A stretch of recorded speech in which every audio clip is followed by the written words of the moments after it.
all ears, waiting for tomorrow. Tomorrow is the 1st of August 2024.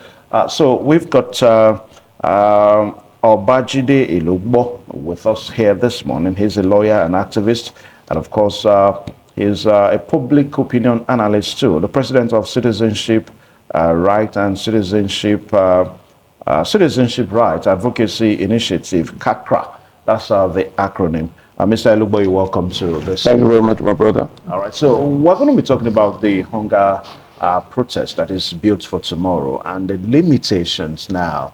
Now, only this morning we read on our dailies whereby there seems to be a stalemate now. You remember the Nigeria Police Force through the IGP conditions and all that.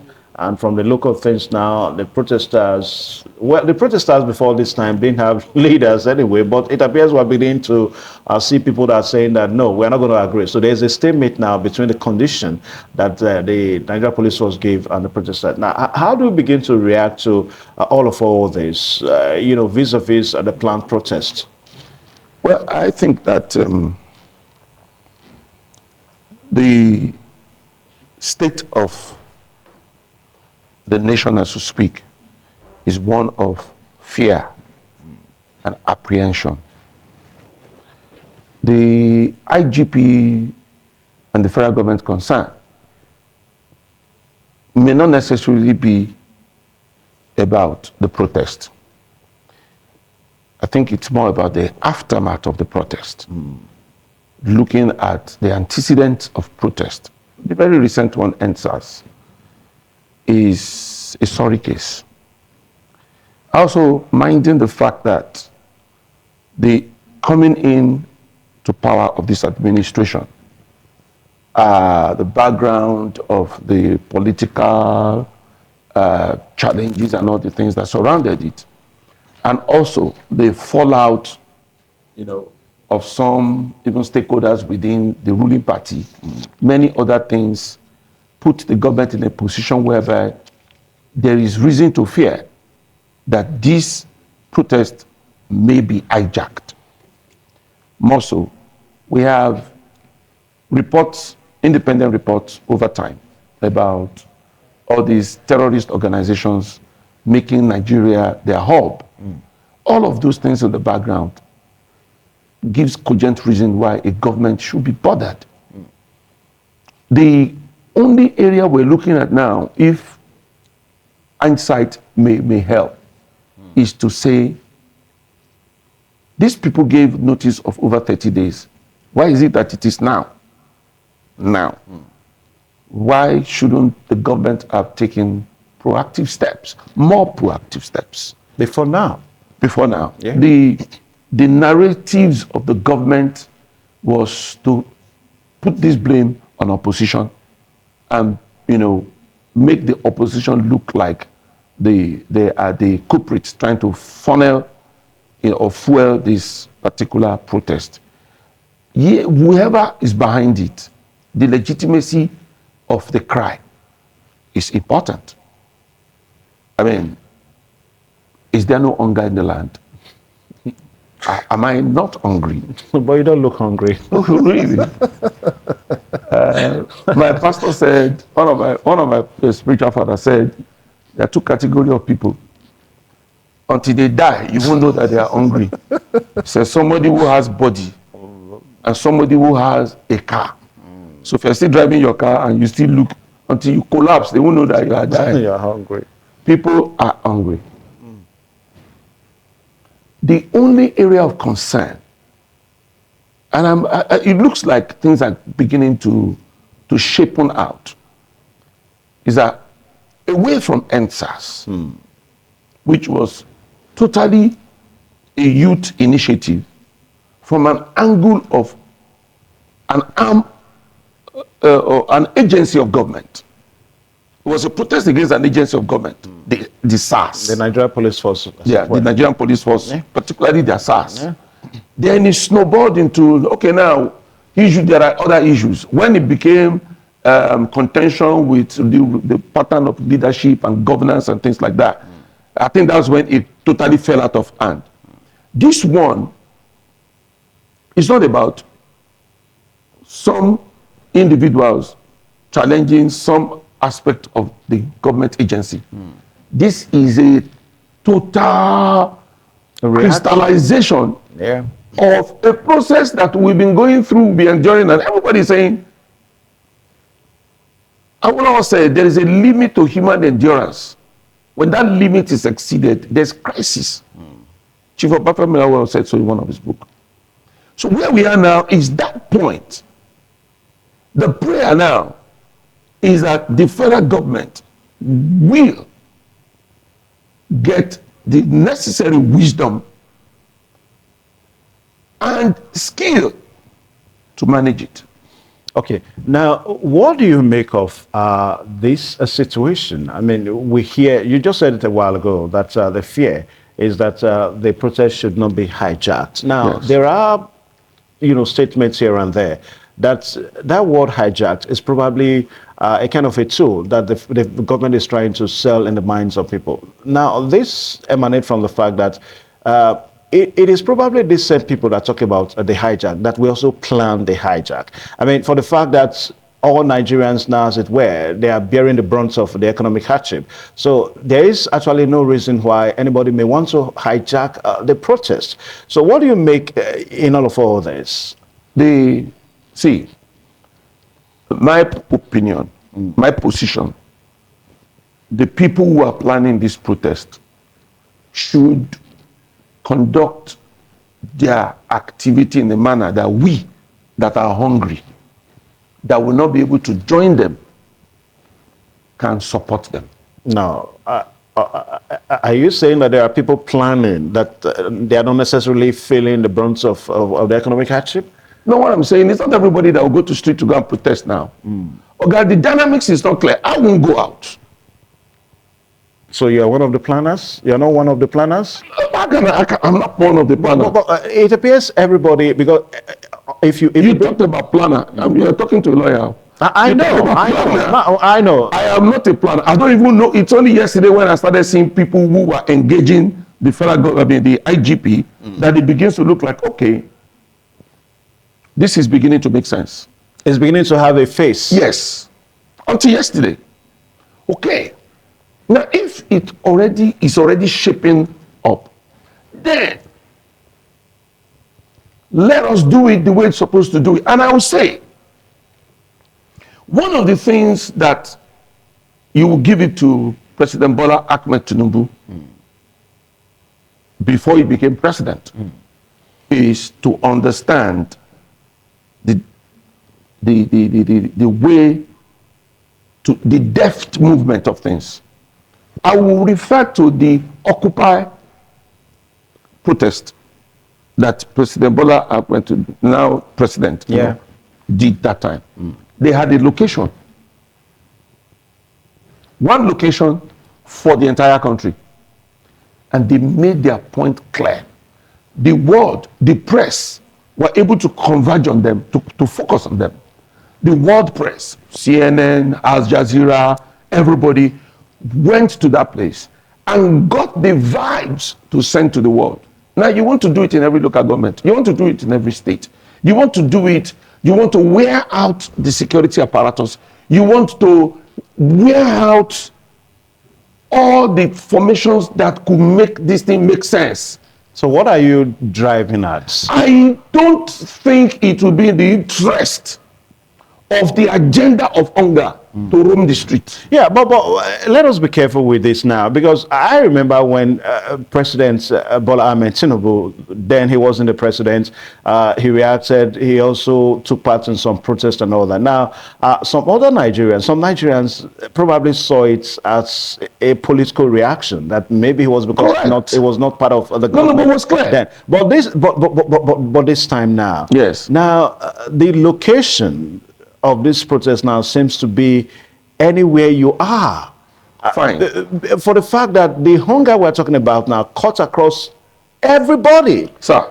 It is not necessarily political this time. No, sir. No, this is not political. Yeah. And I think that was what I was saying, that the handlers of the government got it wrong ab initio. Okay. Trying to paint the picture that this is agenda of disgruntled politicians Yeah. who feel that it's not their turn, they are not in office, and they want to discredit or bring down this current government. And that has lost its sound. I mean, nobody will come and say that again. So, are you now appealing to Nigerians now? That's your fear from the way you spoke now is that let them know we're out the security apparatus now. My appeal is very straightforward. Okay.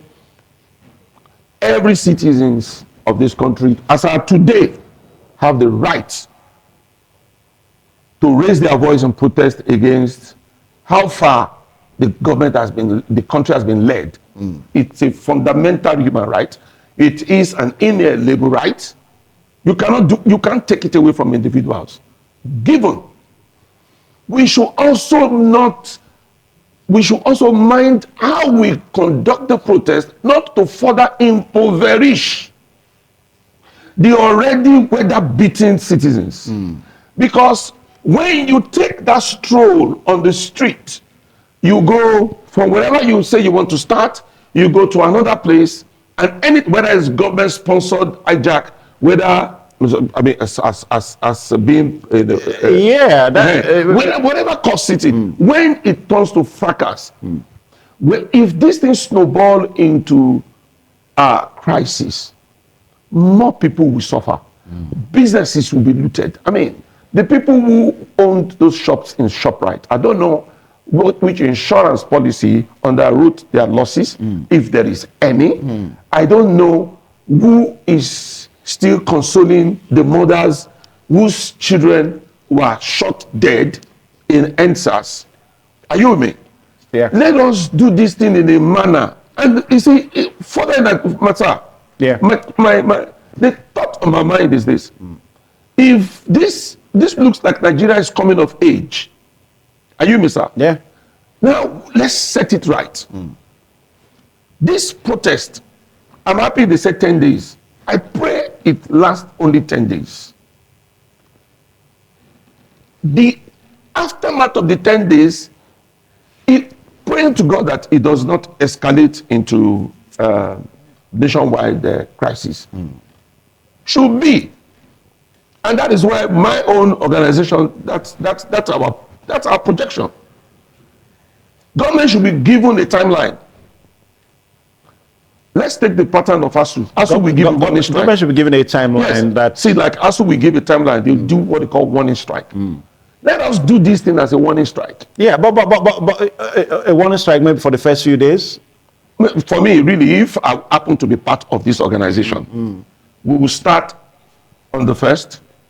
Thursday, we'll do Friday, we'll do Saturday, we'll do Sunday, we'll all go back home. But you said a while ago that this call for protest has been on for the past 30 days now, almost 30 days. Yes. Now, what Nigerians probably are going to be reacting to if eventually they go on the streets and protest is the fact that for this past 30 days, the government of the day has not done anything to show concern. No, you can't say they have not done anything. That's what people say. Well, it depends on who wants to. It depends on who wants to listen. Yeah, when you say listen, we're not talking about just listening now. Nigerians want to see the efforts in concrete terms. I mean, only yesterday we started hearing of a rice sold for 40,000 naira. I love the expression that the presidential candidate of YPP, the Prince Bayero, gave on channels yesterday. This government has failed in communication skills, communication strategy. The things that are supposed to come out are not coming out. They are not properly constructed. The handlers of the presidency, they are not, see, I said it on a radio interview yesterday, and I will reiterate. One thing is clear. Nigeria is not Lagos. I said yesterday, the one thing is clear. For President Bola Ahmed Tinubu, number one, age, when he was governor, and the age when he became president, and the dynamics. But one thing is clear. To rule Lagos is fine. Great. To rule Nigeria is different. Because in Lagos, you have your state house of assembly that can construct and design laws to suit your locality, your environment. But Nigeria, everybody is a citizen. Yeah, but that was what he told Nigerians. I mean, I remember when he was campaigning that, look, he did it in Lagos. A lot of persons also Exactly. bought into Experience is also very important. Yeah. But what I think has gone wrong now is that when the president assumed office, the people that he took along into that office, they either don't share his energy, they don't share. See, he himself did, the current government did a review of the ministers. Some ministers were poorly rated. I wonder what they're doing there. For instance, you've heard of Minister of Blue Economy. What's going on? You have Minister of Agriculture until they went to now cut out Ministry of Livestock from under him. See, there is abysmal performance of the people around Mr. President. I mean, governance is a team. When you talk about bad governance, you really don't begin to blame ministers and all that. You call the president, you ask the president, your policies. Every minister is a president on that seat. When I was in office as PRO, I sit on my seat. I do my job. I do my job ahead. My CEO will tell you, you come to me, I already have it. I can project, I can foresee, I can forecast. Because I sit down every time asking myself, what if there is an external assessor that just come to this place now to come and say, okay, suitability and eligibility test, they want to profile me. What will I say? I make sure my profile is thick all the time. I think ahead. I would rather propose it and you don't take it, but not that I don't have it. No. Each offices, let me tell you, it's not today that tomato became expensive now. The price of tomato as of December last year was enough to have warranted an action by the government, a determined action by the government. I will take your mind back to when President Ibrahim Badamasi Babangida was military president of Nigeria, and there was fuel crisis. What did he do? He bought brand new petrol tankers, distributed it to all the states, and assigned military men who go to the depot to load, who escort the trucks to filling stations and supervise the discharge, and they man the filling stations, and that broke the back of whatever was causing fuel crisis at that time. Yeah, but as of today, sir. Yeah. See, when you say hunger, let us define it. It's not hunger that I want to go and eat pepperoni. It's not hunger that I want to go to a la carte shop to go and cross leg. We're talking about basic. A bar of Tetmosol soap that I bought a few days ago is 1,000 naira. Now, Barrister, you see, all this whole thing we're talking about now is tied to the singular pronouncements. I mean, the removal of the fuel subsidy thing. That's, skyrockets the whole thing. That's what people say. That's the way it is now. I would think now, that... You just hold on. Now, you talked about the ministers and all that. Now, if you look at some things that the present government is probably, trying to do in order to ameliorate the suffering, you talk about, let's take, for example, the student loan thing. That's one thing that the government is trying to do now to ameliorate the hardship. So we're trying to look at some of the measures that the federal government has taken to ameliorate the suffering. You talked about the ministers, that the ministers probably are not talking enough, no good information management and all that. But what Nigerians are saying, I mean, these measures, you don't really need the ministers to talk about them. The Nigerians don't want to hear what the ministers are saying. They want to see. They want to see that a bag of rice is now sold for 35,000 naira as against 85 or 90,000 naira now. They want to see that petrol is sold for maybe 200 or 250 naira. As it stands now, it's about 850 naira. I mean, they don't want to hear the ministers talking. I mean, it's not about, don't get me wrong, I'm not talking about ministers talking. I'm talking about the ministers doing what is needful to feed the federal government the right information from their portfolios to say, Mr. President, I think this is what we should do. Listen, I'm saying something.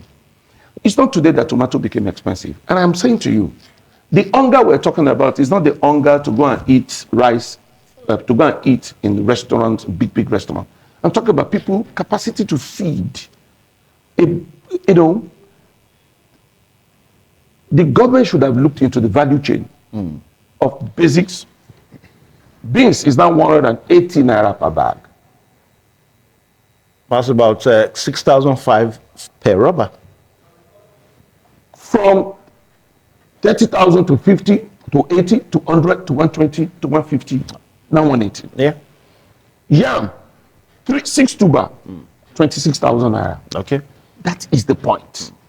Government should have looked into it, and somebody, I learned that somebody, I don't have full confirmation about that, but I know that a reporter went to the north to do price sampling in the north. A bag of tomato in the north, he said he found it at 13,000 naira.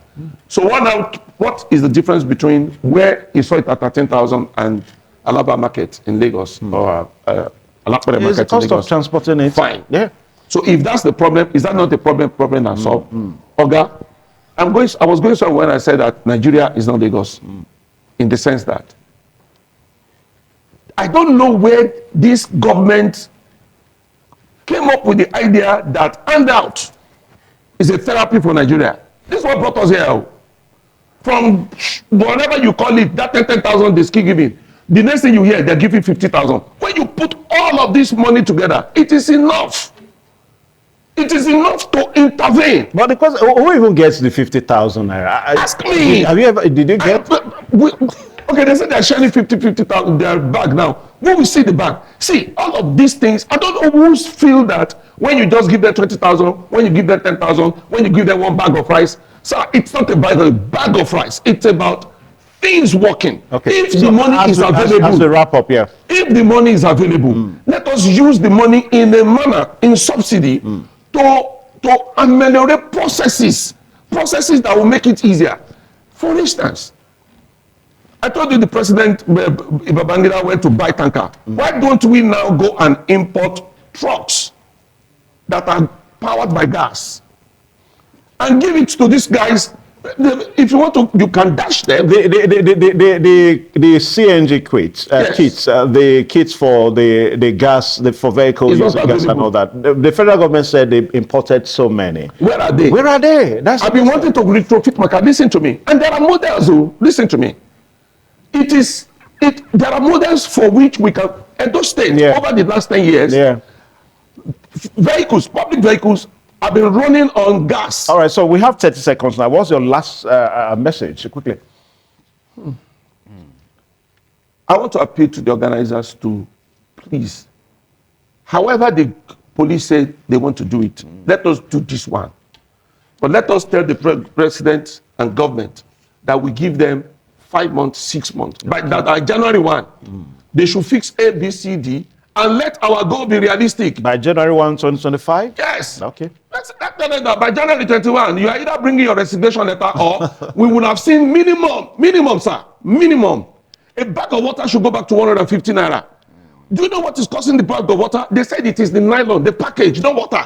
Cost of production, fuel, diesel, and all that. Has been stable over a while. Yeah. See, diesel has been stable over a while. So go to cost of production. I mean, they say nylon, they say, except I'm wrong. They said it is the package that makes the water to go up. We have LMA petrochemical. What's going on? All right, so we'll bet this discussion here. We want to say a very big thank you to Barrister Bajide Ilugbo for finding time to come on the show tomorrow, today. So the protest, I keep on talking about tomorrow now. The protest is tomorrow. Is it? So let's just hope that we remember that we have our nation with us.